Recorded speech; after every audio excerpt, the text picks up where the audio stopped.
Are you having a hard time figuring out what to get Dad for Father's Day? Shop now at sportshistorynetwork.com/row1 and save 15% off your order when you check out Row 1 Brand's Vintage Sports Pictorium Gallery. They have America's best sports art. With over 7,200 historic sports prints, you're assured to find something unique for Dad this Father's Day. If he's an NFL buff, check out the 1963 vintage NFL helmet poster. Shop now at sportshistorynetwork.com/row1.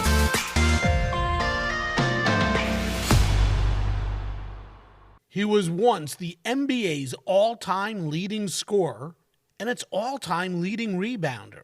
Yet, when you mention his name, very few recall just how special a player he was. And they often confuse him for his son, who spent 20 years in the NBA. Next, on Sports Forgotten Heroes, one of the game's early pioneers and a man who was named as one of the league's 50 greatest, Dolph Schayes. This is Sports Forgotten Heroes, a tribute to the stars who shaped the games we love to watch and the games we love to play. Stars who provided us with many thrills, but when their time was up, they faded away. We'll take a look back at their spectacular careers, their moments of fame, even if it was just for one season or just one game. And now, here's your host, Warren Rogan. Hello and welcome to another edition of Sports Forgotten Heroes. As always, thanks for joining. Today, we're going to talk about one of the NBA's all-time greats, Dolph Schayes. He played for 15 years, 14 coming with a team that no longer exists, the Syracuse Nationals. Well, they sort of don't exist anymore. You see, the Nationals moved to Philadelphia and were rebranded as the 76ers after the original team located in Philadelphia upped and moved to San Francisco, and they're now known as the Golden State Warriors. Before we get into everything, just a little housekeeping. First, as always, you can follow Sports Forgotten Heroes on Twitter at SportsFHeroes. Follow us on Facebook. Find out more information about Sports Forgotten Heroes by visiting us online at sportsfh.com. And as always, happy to let you know that Sports Forgotten Heroes is sponsored by Audible. With Audible, you get a free audiobook download and a 30-day free trial at www.audibletrial.com/sportsfh. Now, what does that mean? Well, when you don't have time to sit and read, or you're not listening to Sports Forgotten Heroes, there's great literature out there and terrific voice talent to bring it to you in such a unique way. In fact, there's over 180,000 titles to choose from for your iPhone, Android, Kindle, or MP3 player. And Audible's a great way to show your support for Sports Forgotten Heroes. Give it a try free at www.audibletrial.com/sportsfh. No obligation. You don't have to pay for a thing. Now, Dolph Schayes. Did you know the NBA was actually the BAA to start? That's right. It was called the Basketball Association of America when it first launched. And the first ever game, it wasn't even played here in the United States. In fact, the first ever game was played November 1st, 1946 at the old Maple Leaf Gardens, where the Toronto Huskies lost to the New York Knicks 68-66. That first season, there were 11 teams. Only 3 still play today: the Knicks, the Celtics, and the Warriors. Now, the Warriors got their start in Philadelphia before moving on to Golden State via San Francisco. The Huskies folded after one season, and the BAA hung around for 3 years before merging with the National Basketball League, and the two became what we know today as the National Basketball Association. Now, the NBL actually got its start in 1937 and played in some really small cities throughout the country, including places like Akron, Buffalo, Fort Wayne, Sheboygan, Oshkosh, and by the late 40s, it had taken on a much different shape and expanded for the 1946-47 season by placing a team in Syracuse, New York, the Syracuse Nationals. The Nats, well, they met with success pretty early on, and when the two leagues merged in time for the 1949-1950 season, Syracuse had outbid the New York Knicks for the services of NYU's Dolph Schayes, and that was a big deal. You see, Schayes from New York was heading upstate to play with the Nats, and he turned out to be one of the greatest to ever play the game. And it could be argued that had the Knicks ponied up the extra $2,500 to sign him, Dolph Schayes would be much more of a household name than he is today. So just how good was he, and what did he mean to Syracuse and the NBA? Here to tell us more is author Dolph Grundman, who wrote the terrific book Dolph Schayes and the Rise of Professional Basketball. And joining me now on Sports Forgotten Heroes is Dolph Grundman. Dolph, welcome to the show. So glad you could be here. Great to be here as well. Hey, where does your interest in basketball come from? Well, I grew up on the south side of Chicago and went to Bowen High School. I went to high school between 1954 and 1958. I played basketball there and then went to Albion College and played in Albion, Michigan between 1958 and 62. But besides playing, in the 1950s, the Chicago Stadium used to have college doubleheaders. Uh-huh. I think this was a pattern actually on what happened in Madison Square Garden beginning in the 1930s. But anyway, between 1954 and 1962, when I would come home from college, I got to see Bill Russell and Oscar Robertson and Jerry West, and that played an important part in sort of my, I suppose, introduction to what later would be the history of basketball. Wow. Great names. When did you first hear of Dolph Schayes, and why did you decide to write a book about him?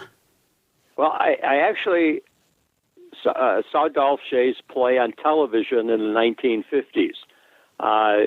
The NBA was able to get some television contracts, and they would have a game, maybe every Saturday or every Sunday. Mm-hmm. And of course, my name was Adolph, and there weren't a lot of Adolphs around at that particular time. Mm-hmm. So I identified with Dolph Schayes, and then I could, picture him playing. I have that memory in my mind, that a two-handed set shot and so forth. And so what happened then is that I moved to Denver in 1977, mm-hmm. and during that time, I taught at Metropolitan State College for 34 years. But along the way, I started teaching a sports history class, and I wound up doing a book on AAU basketball. And there used to be an AAU basketball tournament in Denver between 1935 and 1968. It was a real big deal in Denver, but part of it that was really interesting is that the Olympic teams were chosen in a tournament between 1936 and 1960 from the AAU and eventually the NCAA and so forth. And I came across Dolph's name because in 1948 I actually should say 1945 he played in the NCAA tournament, and the winner of that tournament then would go to the Olympic tournament and play against the NIT champion and the AAU champion. Anyway, so I wasn't aware of that until I started doing that research, and then I wound up writing a book on the AAU basketball tournament, and then on Jim Pollard, who played in that tournament, but then ultimately played for the Minneapolis Lakers in the late 40s and into the mid-50s. And in doing a biography of him, I came across Dolph Schayes because the Lakers played the Syracuse Nationals twice, and of course Schayes was on those Syracuse teams. So anyway, after I finished the Pollard book, I actually did a book signing at the Hall of Fame, and met Dolph, and I knew nobody had done a book on him, and it was there that I talked with him about that, and ultimately flew to Syracuse and interviewed him. Stayed there for a couple of days, and then we started a relationship where I would interview him over the phone and then do research on my own. Pretty cool. Pretty cool. What was the most fascinating thing to you that you discovered about Dolph Schayes while you were doing research for the book? Well, I think there were a couple of things. One is that doing research on him introduced me into the history of college basketball in New York City. And at that particular time, and one of the reasons why Dolph went to NYU was that NYU played all of its home games at Madison Square Garden, which at that particular time was considered the mecca of college basketball. And CCNY had Nat Holman as its coach, Claire B. at Long Island, and Joe Lapchuk was at St. John's. So it was just really rich in basketball history. So that was one of the things, and then one of the things that I thought was really interesting is that the Knicks did draft Dolph Schayes. Right. At the end of in 1948, and Ned Irish was he was headed the Madison Square Garden as well as the Knicks, and he only offered Schayes $5,000. The Syracuse Nationals, which played in the National Basketball League, offered him $7,500. So he wound up playing, for Syracuse, and of course, Ned Irish would have a tough time living that down because Dolph had this great career, but he always played extremely well at the Garden. I guess the third thing that was interesting is that when Dolph Schayes retired, when he played his last game in the or I should say when he retired, he was the leading scorer and the leading rebounder in the NBA during the 1950s. So he had a really remarkable career. Now those records were quickly broken because Bill Russell came along, Bob Pettit, but for a time he held both of those records. Do you think the Knicks regret not upping the ante to get him? Oh yeah, there's no doubt about that. That was a $2,500 mistake on the part of Ned Irish, and at that time, they just had in the NBA. Well, it was actually the Basketball Association of America at that time, but they had a salary cap. And Irish, just wouldn't budge. Danny Baizone, who was just a small businessman in Syracuse, offered $2,500 more, and in 1948, that was a lot of money. Sure. Do you personally think that Dolph Schayes would have been a much more popular name today than it is had he played for the Knicks instead of the Nationals? Why not? I think so. He would have obviously gotten a lot more publicity, and it was interesting because in the early '50s, the Knicks had a good team, and he would have fit in beautifully with that group. Had he been in a larger market, I think he would have gotten more recognition. Now, just before you mentioned the NBL and the BAA, and they both actually merged to become the NBA. So Tell me a little history about both of those leagues and how or why they ultimately merged to become the NBA. The NBL was really a league made up of small cities,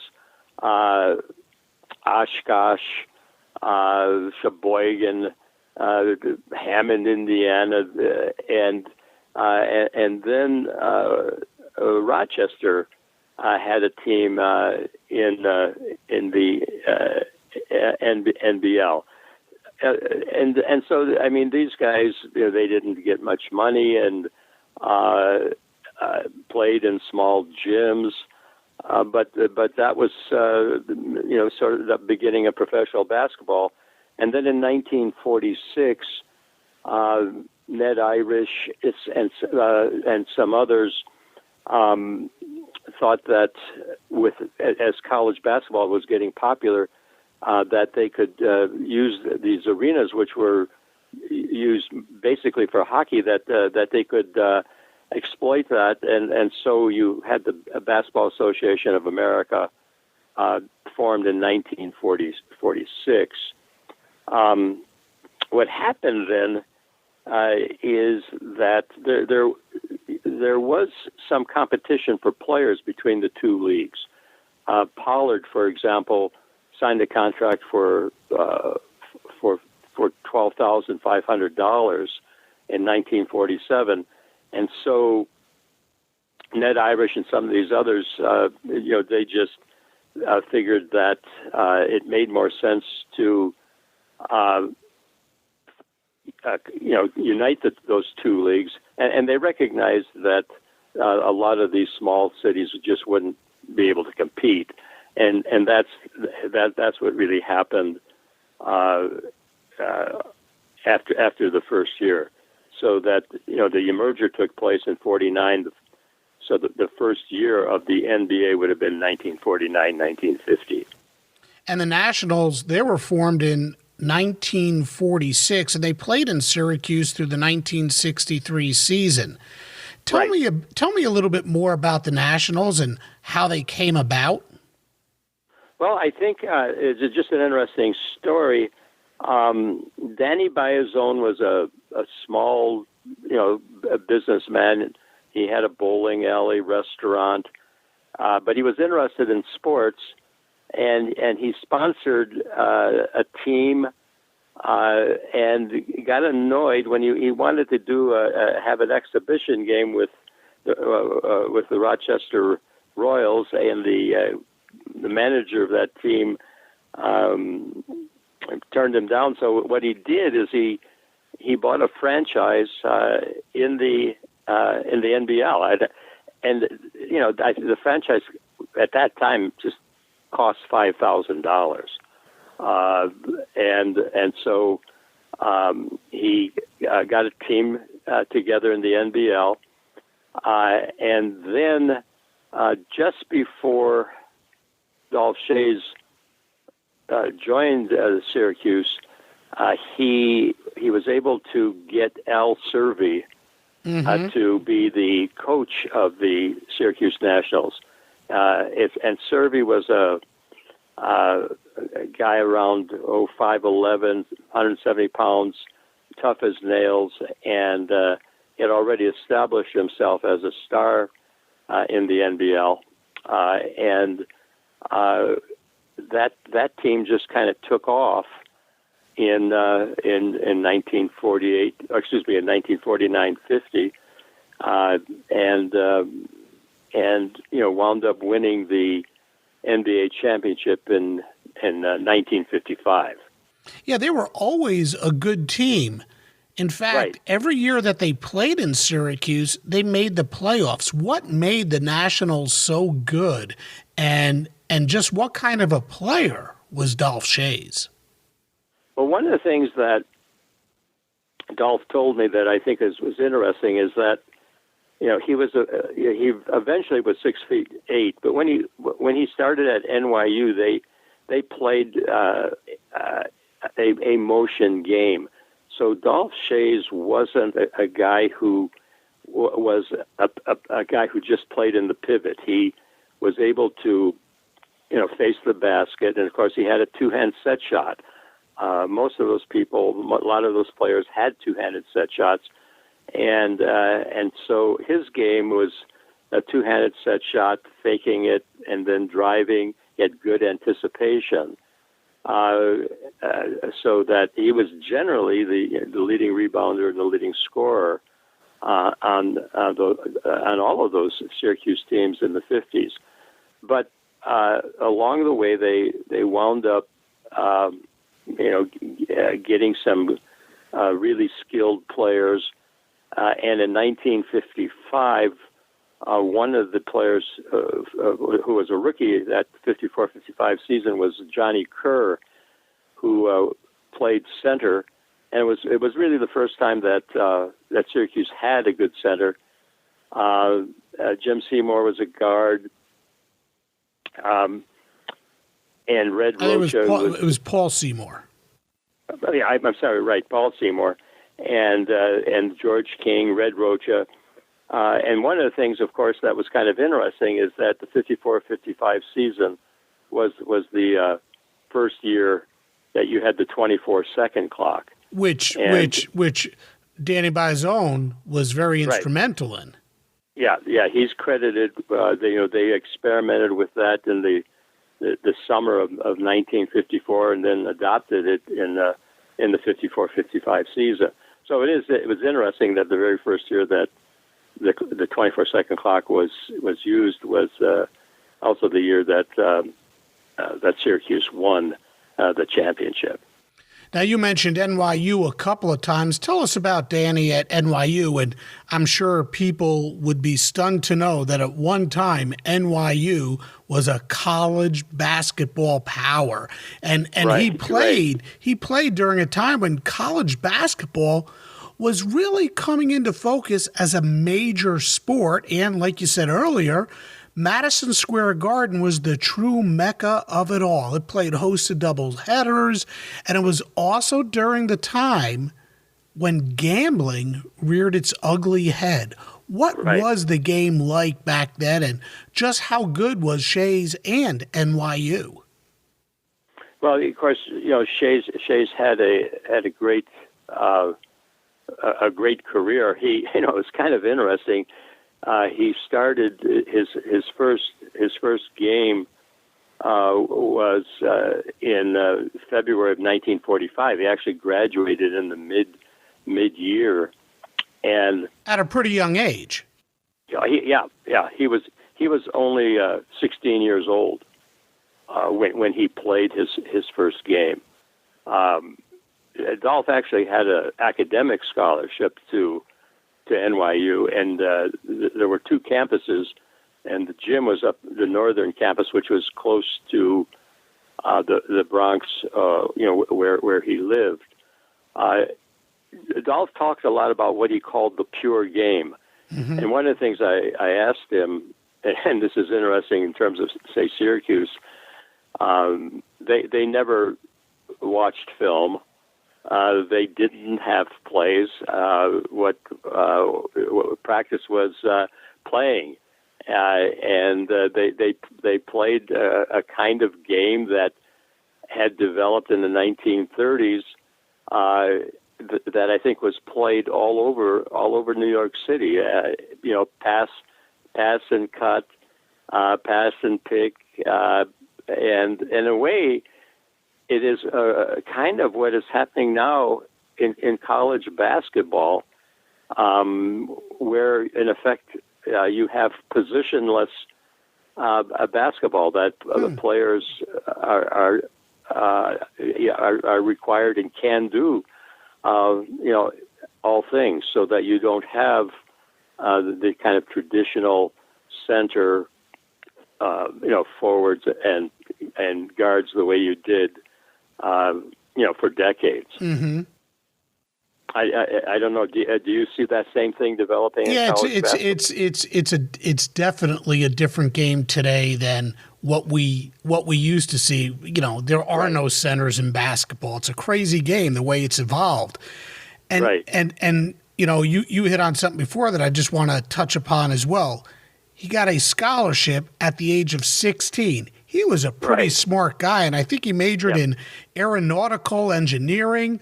So before we go any further, tell us just how smart he was. And I'd also like for you to tell us about his high school and some of the folks who attended the same school. It's like a who's who. Oh, yeah. DeWitt Clinton High School, of course, was famous. There's actually a book written about it. And it produced, Burt Lancaster was a graduate of DeWitt Clinton, famous lawyers, and I think the school was in terms of its composition was majority Jewish. Dolph loved the faculty, so it was just a great enviroment. And Dolph was a bright guy, and I came across one of the faculty, just kind of observing that at that particular time to have completed the coursework that he did in the major that he had. And play basketball at the same time was really quite remarkable. Well, when Dolph graduated from NYU, it is important to emphasize that he did want to continue to play basketball. Mm-hmm, mm-hmm. So let's get back to the game of basketball. So he comes out, the Knicks and the Nationals battle for him. He ultimately goes to the Nationals. And the game, as you had just said before, is quite different than it is today in so many ways. You didn't have these fadeaway jumpers. Everything was especially with Dolph, was a two-handed set shot, and he was a tall guy, and I don't know if he ever dunked the ball. It was he never did. Yeah, that's great. That was one of the things that when he scored his 15,000 point, he mentioned that he had never dunked the ball. And the other thing about Dolph that I think is important is he really was a perfectionist, and in college he was the first person to practice. They had to chase him off the court. At Syracuse, one of the funny stories was that he would always challenge a rookie to a free throw shooting contest, and wouldn't count his shots if they hit the rim. Yeah, it had to go swish. It was nothing but net. Nothing but net. And Dolph was usually, either the best free throw shooter or the second best every season. He was just the consummate professional. But there was a theory. There was a theory to that too. In order to get nothing but net, you had to have a high arcing ball, and that prevented the opposition, particularly later on with the competition being guys like Bill Russell and Wilt Chamberlain. It prevented them from blocking the ball. So there was a theory behind that. Exactly. I think I think that's a good point. And I think it's another interesting thing about Dolph is that, he started in, the 48-49 season, but he wound up playing, into the early 60s when the game changed, particularly with the introduction of the black athlete. And all of a sudden, there's Russell, There's Sam Jones, Oscar Robertson, Elgin Baylor, and he played against those guys. Yeah, I think when he came into the league, I don't know if there was another African American in the league. There might have maybe have been one, maybe none, but by the time he retired, the league was almost 50-50, so it was quite the change. I mean, the league really evolved during the time of Dolph Schayes. It was slower until Danny Biazone brought in the 24-second clock. There was no three-point line, although he campaigned for it. I don't believe there was a 1-and-1 foul situation until he was in the league. I mean, it was a different game. Do you think that he could have succeeded in the game the way it's played today? Well, it's interesting because I asked him that question, and he thought he could, but that he said the one thing he'd have to have was a jump shot, and he didn't shoot a jump shot. He had that two-handed set, and then he drove a lot, and he was ambidextrous. He could shoot with either hand. The competitor that he was, I think he could have been, I suppose, what we, or at least for a certain period of time, could have been a power forward. Mm-hmm. You know, we talked about Russell a little bit. We talked about Chamberlain a little bit, and we know that they were just, superstars. And for some reason, and the reason probably being that he played all but one season in Syracuse, he's somewhat forgotten, somewhat of an unknown. He's not in the everyday vernacular of the NBA. Right. Yeah. And yet this guy poured in points and grabbed rebounds like it was no one's business. He was, for a time, the all-time leading scorer and the all-time rebounder in the NBA. How good was Dolph Schayes? Yeah, right. No, you're exactly right. And I think that, getting back to one of your questions, that if you ask a lot of basketball, junkies like we are, who was the leading scorer and rebounder of the 1950s, I'm not sure very many people would say Dolph Schayes. Yeah. He averaged 20-plus points sometimes. I mean, he grabbed close to 20 rebounds a game, and you know what? He could dish out the assists too. Yeah. So let's talk a little bit about his team, the Nationals. Like we said earlier, they were ultra competitive. They made the playoffs every year, but they always ran into a team that just had a little more that season. Sometimes it was in the championship against the Lakers. That's the Minneapolis Lakers. And for a while, it was the Celtics. Right.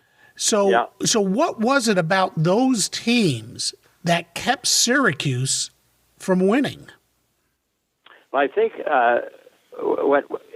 again, as you look at the history of it,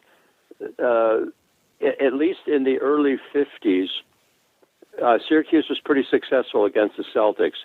The turning point came in 1956 because in the 56-57 season, Bill Russell, that was his first year, and Bill Russell just changed the game,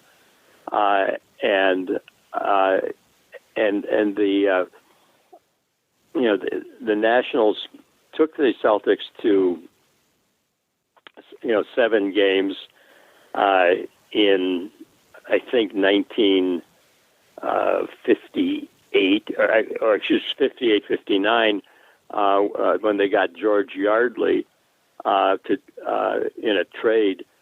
But Russell changed the game, and then of course in 1959 that was Wilt's first year, and as you look at the history of basketball, I think that rivalry between Russell and Chamberlain just changed the game and really vaulted the NBA into a a true major league. One of the things that I found interesting is I looked through Sports Illustrated in the 1950s, and there was very little coverage of the NBA throughout the 1950s. But when that duel between Chamberlain and Russell emerged, I think that played an important role in popularizing the game. And then, of course, when Minneapolis went to L.A. had Baylor, Jerry West, Robertson with Cincinnati. You just had amazing players. Mm-hmm. Yes, and then of course Boston. I mean, they had Havlicek and Sam Jones, and they won the championship every year. Every year, they were just they were. Well, I'm not sure that there'll ever be another team with that kind of success. Yeah, they won 8 championships in a row, 9 out of 10 years. But before they did that, 1955, the Nationals, the Syracuse Nationals, finally got over the hump, and they won the NBA championship. They beat the Fort Wayne Pistons 4 games to 3. Tell me about that championship. Just how big was it for Dolph Schayes, and how big was it for Syracuse, the small little town of Syracuse, to call themselves the home of the NBA champions? Well, yeah, it was. Well, obviously, it was really big, and I think one of the things that is important to say is that in terms of attendance, I mean, there were lots of years where where the team struggled with attendance, and so obviously winning the championship was really big. And one of the things that you did mention is that the Nats always made it to the playoffs, which meant that they'd get a little extra money, and that was big because Biazone was pretty tight-fisted. Again, he wasn't a big-time entrepreneur, and so when people negotiated contracts with him, he would always say, well, you're going to make a little extra money, another $1,500, because we're going to be in the playoffs. So, I mean, one of the things that's important to see is those, like Rochester moved before the Celtics. Philadelphia, they moved, Eddie Gottlieb moved them to San Francisco. Or sold them to San Francisco. And then, of course, the Syracuse team went to Philadelphia. It became the 76ers. But, it was obviously very big, but there was just a limit to what Syracuse could do, particularly once and the NBA became a transcontinental league, because traveling then became more expensive. So, it was, in lots of ways, I suppose you could say it was a shoestring operation. Mm-hmm. Tell us a little bit more about Danny Biazone. Who was he, and what was his relationship with Schayes like? Biazone was an Italian immigrant. He fell in love with sports. He was a successful small businessman, sponsored teams. Players loved him. They went to his restaurant after games, and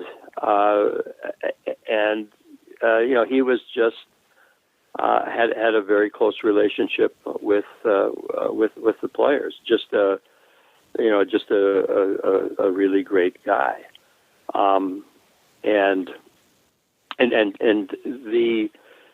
Again, I think one of the things that was different as we think about changes is that there wasn't, these guys who played for Syracuse, they weren't celebrities in the way we think of it today. They weren't that, they weren't, so they may play in the summertime. A lot of them stayed in Syracuse. They'd play softball against other people. I talked with one player who lived in the Y.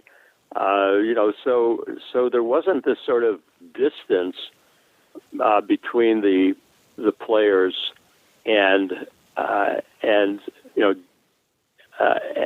the people who watched them play. It was a much different feel. So let's go back to that 55 championship. What can you tell me about that series between Syracuse and Fort Wayne? Well, it was a really a rugged series. It was very physical.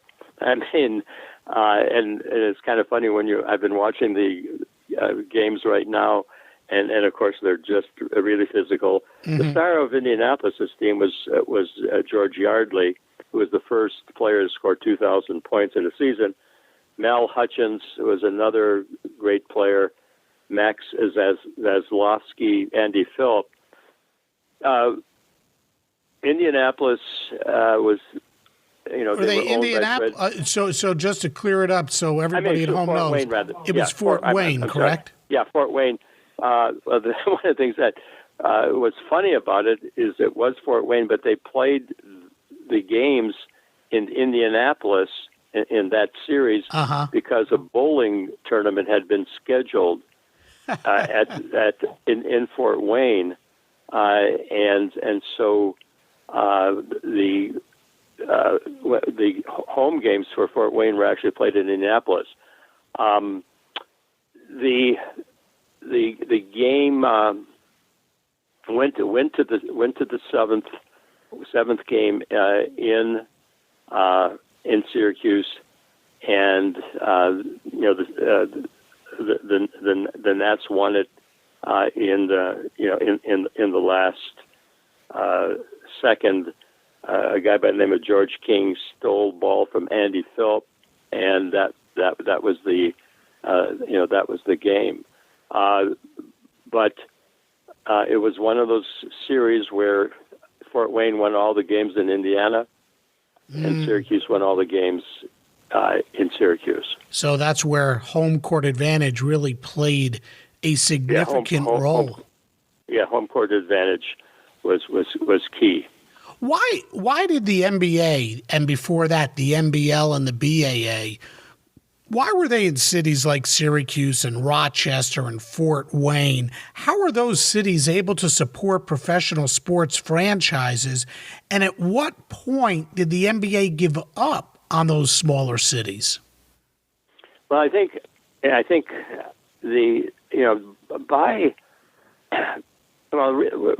1963, when Danny Biasone sold the franchise, Syracuse was probably the last small city to have a team. And I think in terms of going back to, say, the 1930s and 40s, I mean, one of the things is that at least into the mid-1930s, basketball was not an interesting looking game. It wasn't until the mid-30s that you had you ended or abolished the center jump after every basketball or after every basket, and it wasn't really until Hank Lucetti, shot a one-handed shot in the early 40s, the jump shot. So the game became faster and more interesting. And I think the thing that basketball is kind of interesting because I think the players themselves changed the game. Not only as you think about shooting from, say, a two-handed set shot to a jump shot, but then dribbling behind the back, through the legs, then athleticism, dunking the basketball. All of that just made basketball an exciting game to watch. And with that, of course, the opportunity to have a successful business and a successful league. And you mentioned this, you touched upon this before, and what some might And what some listeners might not know is this. Technically, the Syracuse Nationals, they're still playing. That's right. The Nationals packed up and moved to Philadelphia and became the 76ers after Philly's original team, the Warriors, packed up and moved out west to San Francisco, where they ultimately became the Golden State Warriors. Tell us about the Warriors move out west and then the Nats moving to Philly. How did all of that come about? Well, Eddie Gottlieb was the original owner of the Warriors, and he just had an opportunity to make some money,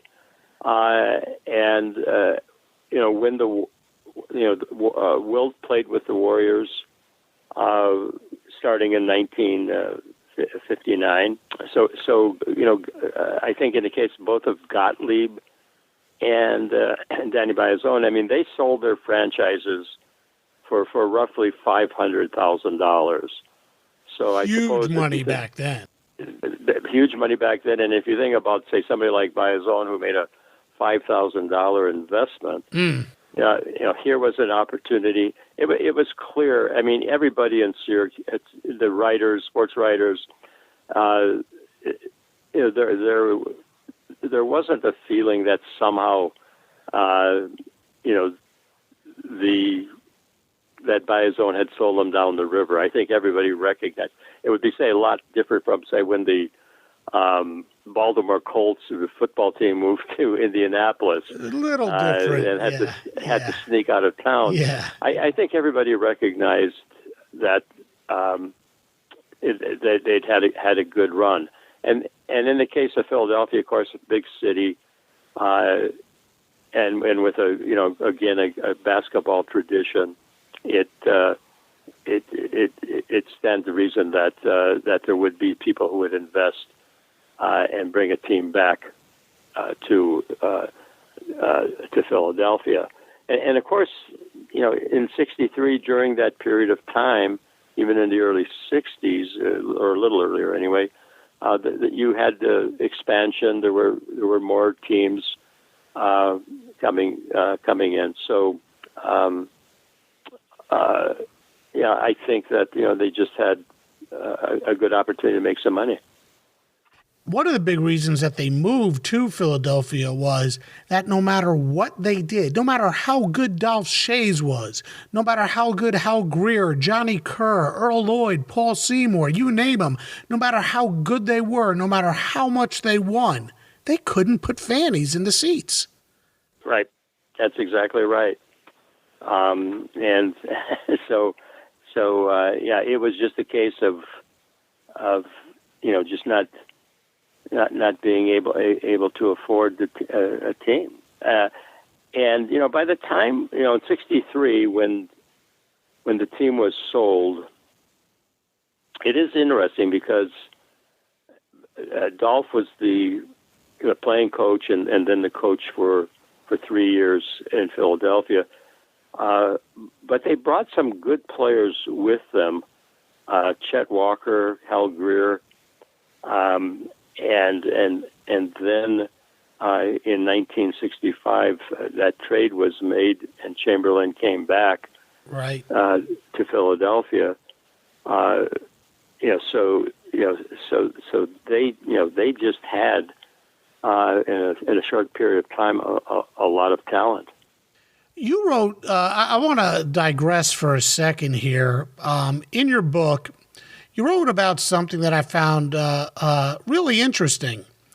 During the 50s, well, you had a lot of interesting things. One of them was that during the 50s and 60s, the NBA met with competition as other leagues came and went.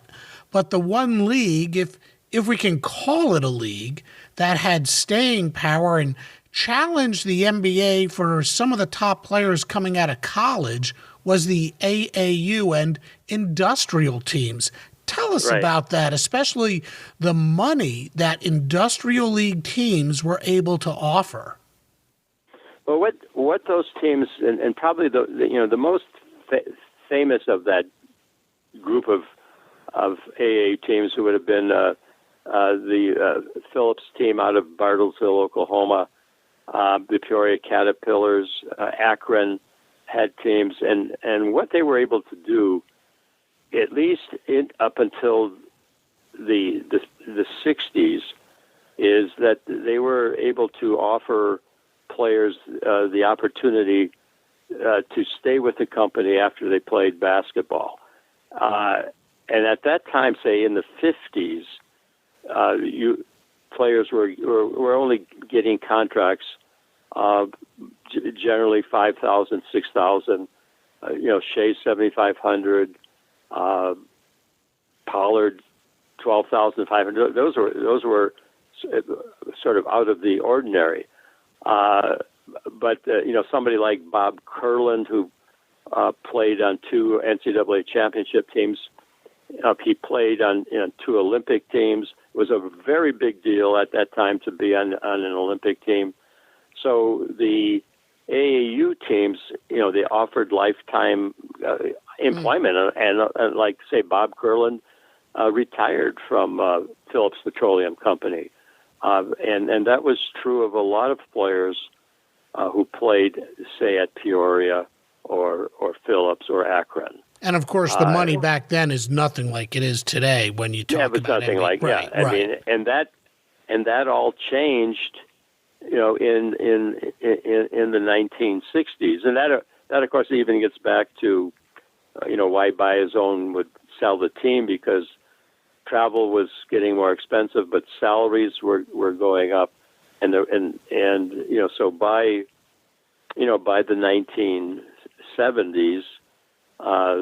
Salaries were getting much higher, and of course, as you look at the last, I don't know, 20 years, I mean, they're now astronomical. Right.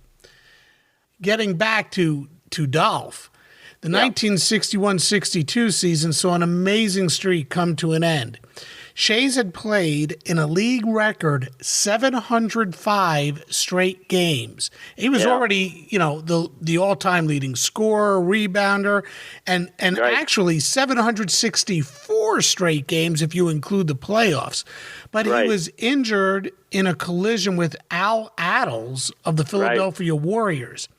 Now, at the time, Schayes was his usual self. He was pouring in points, grabbing rebounds. He was named an all-star. Things were going well.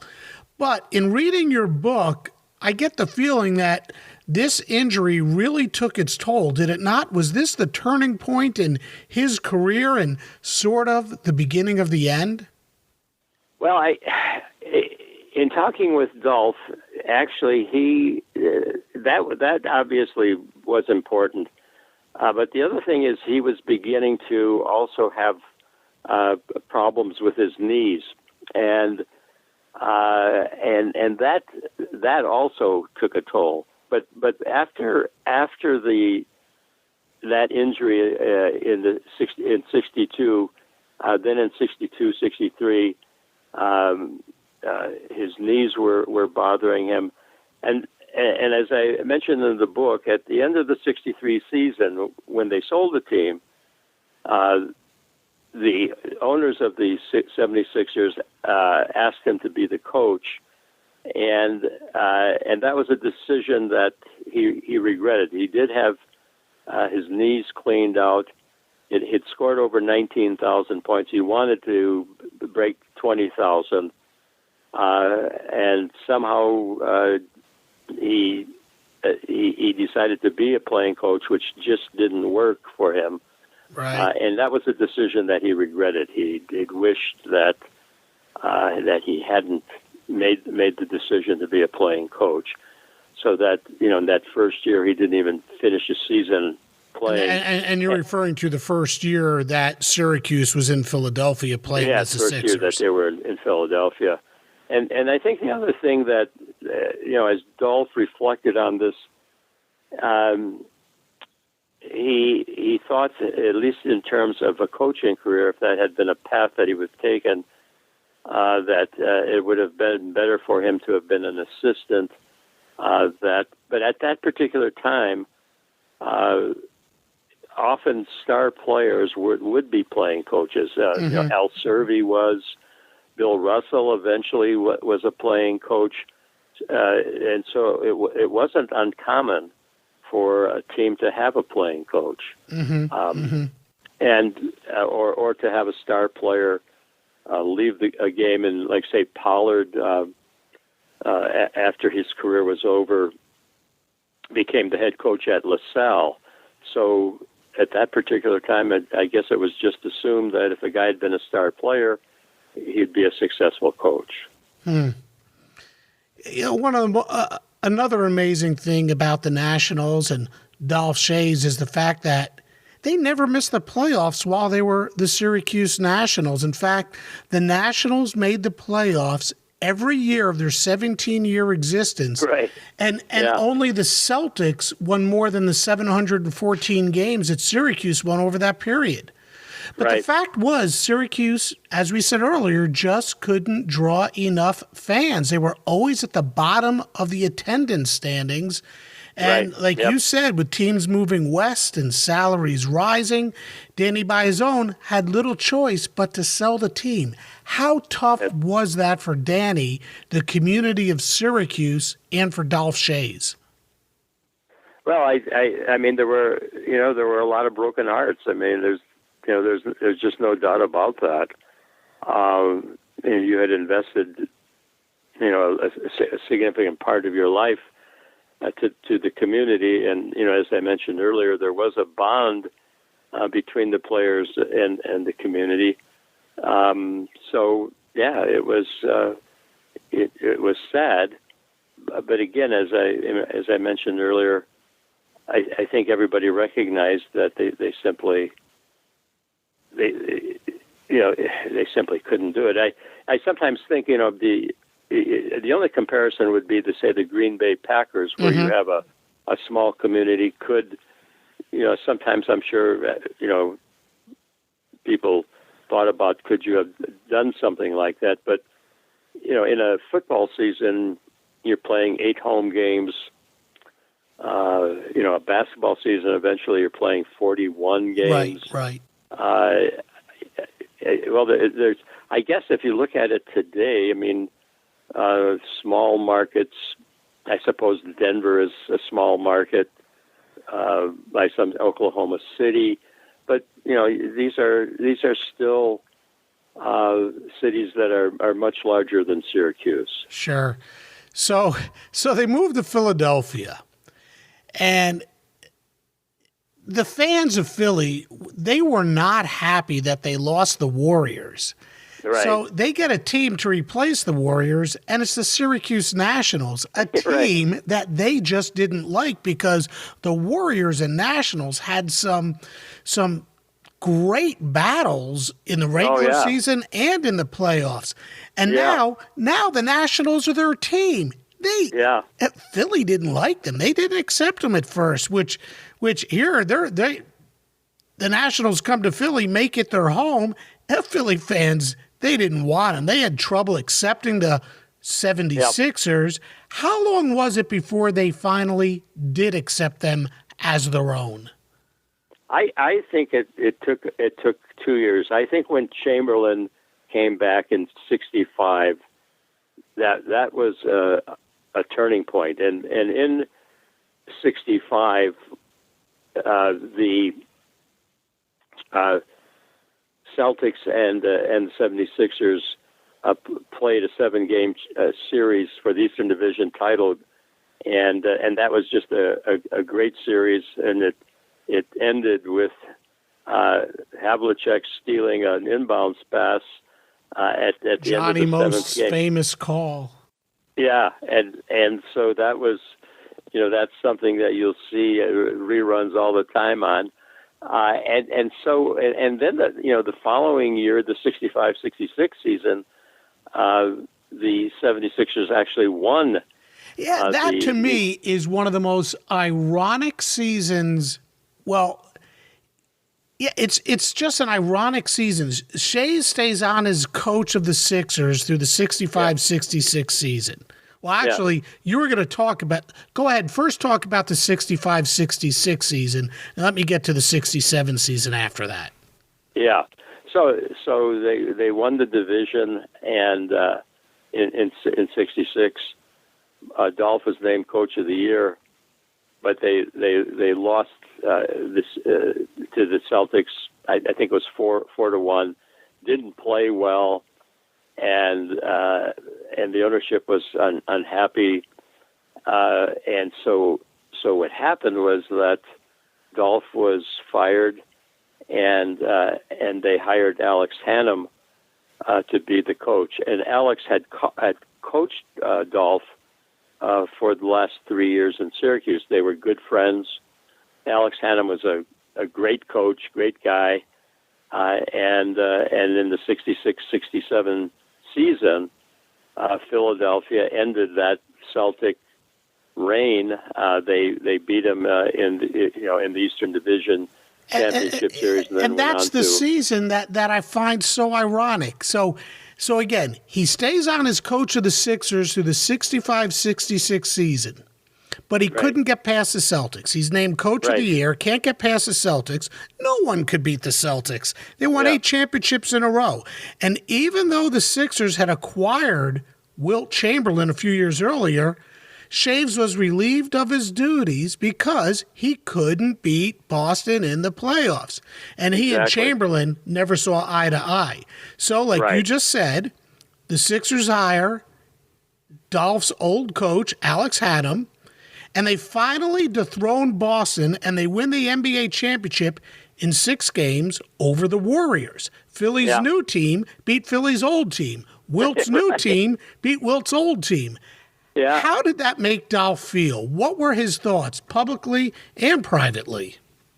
Well, I think that in the case of obviously Dolph was disappointed, but as you already mentioned, he didn't have a good relationship with Chamberlain, and even after that the 64-65 season, or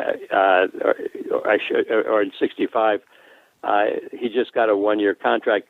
So I think he kind of recognized that he was on thin ice, and Chamberlain obviously had a lot of influence with the ownership. They wanted to win, and that's. That happens all the time in the professional game. So Dolph was disappointed, but he had to move on. And as it turned out, Alex Hannum was able to change Wilt's game a little bit, and then they just had a great team. Hal Greer and Lucius Jackson. And Billy Cunningham, that was his first year. Chet Walker, that was one of the great teams, and it's just unfortunate that it didn't stick together as long as it could have. Yeah, it was a great team, and it's a shame that Dolph couldn't be a part of that. And even though he was fired by the Sixers, he wasn't done with hoops, at least not yet.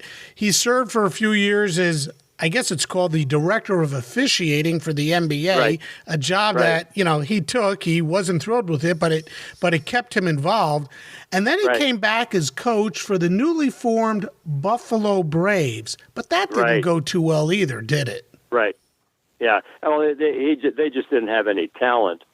It was an expansion team, and there was difficult ownership, and so that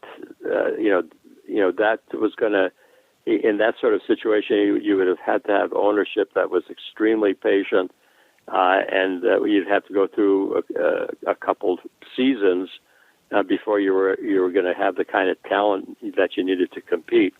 So in that situation, again, he knew that that was going to be difficult, and so that really was, the end of his basketball career. His NBA career. His NBA career. Yeah, the NBA didn't do teams like the Buffalo Braves or the Cleveland Cavaliers. They didn't do them any favors with the way they arranged that NBA draft, the entry draft for those teams. But like you said, his days in the NBA were over, but he still stayed involved with basketball. And like you said earlier, he was Jewish, and he participated, played a very big role in the Maccabi games. Tell us about them. What were they, and what was Dolph's involvement with them? Well, he was, of course, the Maccabi games went back, went back to the 1930s, what happened is that Dolph got an opportunity to coach the American team, and it became an important part of his life. His son Danny was on the team that he coached, and Danny, of course, went on to play at Syracuse and then in the NBA. Danny had something like an 18-year career in the NBA. But the Maccabi games, there were, not only basketball, but in all sports, Jewish athletes from all over the world competed. And it was more than just athletics. It was also cultural. And for Dolph, this was something that he really became an important part of his life, something that he hadn't given a lot of attention to, earlier in his life. And he did go back to Israel numerous times, and it just became an important part of his life. Yeah, and, really. And also, go ahead. His children. So and of course, I mean, in addition to the Maccabi games, as I said, Danny had a long career in the NBA, and Dolph followed it very closely. Went to as many games as he could, so that when you talk about Dolph Schayes, a lot of times, Danny played in Denver for about 7 years, I think. But when you mention that name, Schayes, a lot of people will remember Danny and then Dolph. Right, and Dolph had, he was at one point the all-time leading scorer in the history of the NBA. He had close to, I think, 19,000 points, or just over 19,000 points. Yeah, over 19,000. Danny didn't reach 10,000, but yet when you say Schayes, everybody thinks Danny Schayes and not Dolph Schayes. Pretty crazy. Exactly. I mean, that's another sort of irony as you look at the history of professional basketball. Yeah. And the cool thing about it is there aren't too many father-son combos that have played in the NBA, at least not to the level as Dolph and Danny. What did Dolph have to say about that? Well, I mean, he was obviously, really proud of that. There's no doubt about it. And as you think of father and son combinations, there've been a few, and I think I'm just trying to think of. I don't know those as well as I should, but I think there's a couple of very successful father-son combinations. Sure. At one point, Dolph Schayes was considered to be one of the 25 greatest players in the history of the NBA. And then recently, that list was expanded to 50, and he is considered to be one of the 50 greatest players in the history of the NBA. Yeah. Why is it important we remember Dolph Schayes, and why is it important that his legacy lives on? Well, I think if you look at the history of the NBA, he is one of the the great pioneers. I mean, if you think about the 1950s and the establishment of the NBA, there's Schayes, George Mikan, Bob Cousy, Jim Pollard, Bill Sharman. These are the guys who